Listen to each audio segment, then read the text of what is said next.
For more on what's happening in Ukraine, I'm joined now by retired Air Vice Marshal Sean Bell. Sean, what is the latest on the strikes and the impact on power supply in Kiev? Well, tragically, it's becoming a bit of a regular pattern, isn't it? The Russian strikes on Ukrainian energy infrastructure. Good examples happen all across the country. Good example in Kiev, though, where there's still most of the city is without power.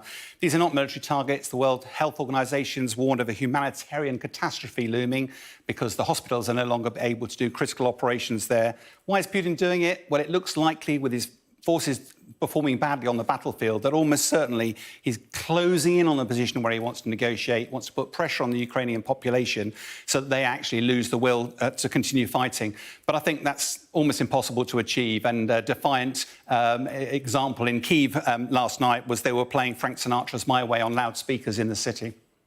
What about the Donbass? This is an area that we've focused on a lot over the last 9 months, but winter is coming, isn't it? And that's really going to change the situation on the ground. Yeah, so the situation up to your right over there, the area of white is what the Russians are still fighting for. But the weather's changed. Winter is arriving. The rains are there, thick mud. It's not going to stop the fighting, but it's become a bit of an artillery battle as we go. Interesting, though, with only in about 6 weeks' time, the temperatures will plummet. The ground will turn hard again with the frost, and it'll become incredibly difficult, minus 20 degrees or potentially less than that. The West is supplying lots of specialist cold weather equipment.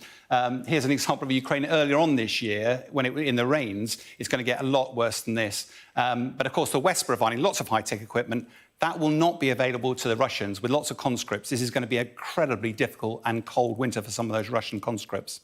And how do you think this is playing out back at home for President Putin?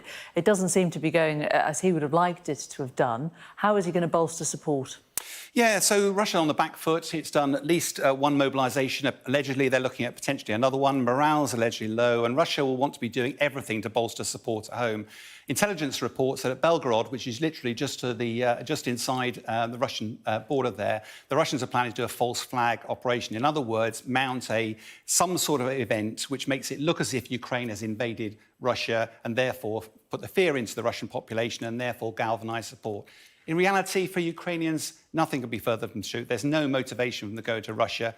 Indeed, it will almost certainly be a red line for Western support and Western weapons if they were to do so. And I think, therefore, we've got to be really careful about how we interpret anything we see in this complex information age conflict.